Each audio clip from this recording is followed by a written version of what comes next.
I think I'm losing my mind, trying to stay inside the line. Assalamualaikum warahmatullahi wabarakatuh. Kembali lagi bersama kami di Gurupu Channel. Pada kesempatan kali ini kami akan menjelaskan tentang materi logika. Logika berasal dari bahasa Yunani yaitu logos, yang artinya kata, ucapan, ataupun alasan. Sedangkan definisi dari logika adalah metode atau teknik yang diciptakan untuk meneliti kecepatan, prinsip-prinsip penalaran yang benar dan penarikan kesimpulan yang absah. Pada tahun 300 sebelum Masehi, Aristoteles menemukan logika tradisional atau logika klasik. Kemudian, seiring berjalannya waktu, 2000 tahun kemudian, dikembangkan logika modern oleh Giorgio Bolli dan De Morgan yang disebut logika simbolik. Kenapa logika simbolik? Karena logika simbolik adalah logika yang menggunakan simbol-simbol atau logika secara intensif. Logika tujuannya adalah memberikan aturan-aturan sehingga dapat menentukan apakah suatu kalimat bernilai benar. Aturan dari logika adalah bersifat umum dan tidak tergantung pada kalimat atau disiplin ilmu tertentu. Logika matematika atau bahasa gaulnya adalah matematika logik, yaitu memperjelas logika dengan kaidah-kaidah matematika. Contoh dari logika matematika adalah logika proporsional, logika predikat, logika fuzzi, dan pemrograman logika dan sebagainya. Perkembangan terakhir ilmu logika adalah logika fuzzi, atau di Indonesia disebut dengan logika kabur atau samar. Yaitu contoh di benda dia adalah suhu udara atau AC, mesin pencuci, dan juga kulkas dan lainnya. Terima kasih. Menggambarkan logika terbagi menjadi dua, yaitu logika pasti dan logika tidak pasti. Logika pasti yaitu logika pernyataan atau propositional logic, yang membicarakan tentang pernyataan tunggal dan kata hubungannya sehingga didapat kalimat majemuk yang berupa kalimat deklaratif. Logika predikat atau predikat logik, yang menilai variabel dalam suatu kalimat, kuantifikasi dan validitas. Logika hubungan atau relation logic, yang mempelajari hubungan antara pernyataan, relasi, simetri, refleksif, antisimetris, dan lain-lain.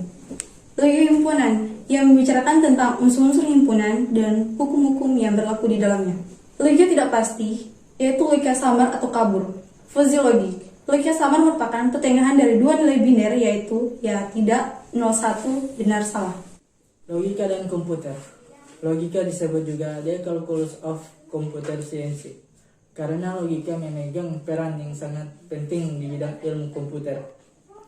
Peran kalkulus matematika sama pentingnya untuk ilmu-ilmu bidang sains, misalnya ilmu fisika, ilmu elektronika, ilmu kimia, dan sebagainya.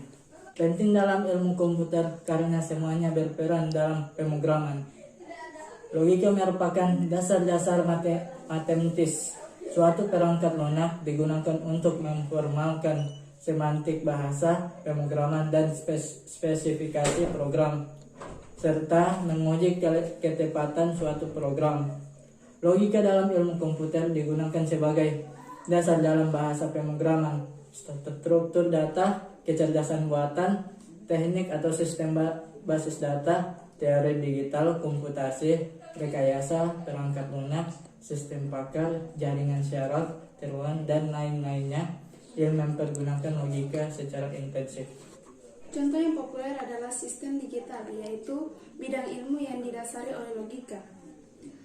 Untuk membuat gerbang logika, logic gate, dan arsitektur komputer sebagai inti mikroprosesor, otak komputer atau central processing unit. Arsitektur sistem komputer tersusun atas rangkaian logis 1 drut dan 0 false yang dikombinasikan dengan sejumlah gerbang logika AND, OR, NOT, OX, dan DOT.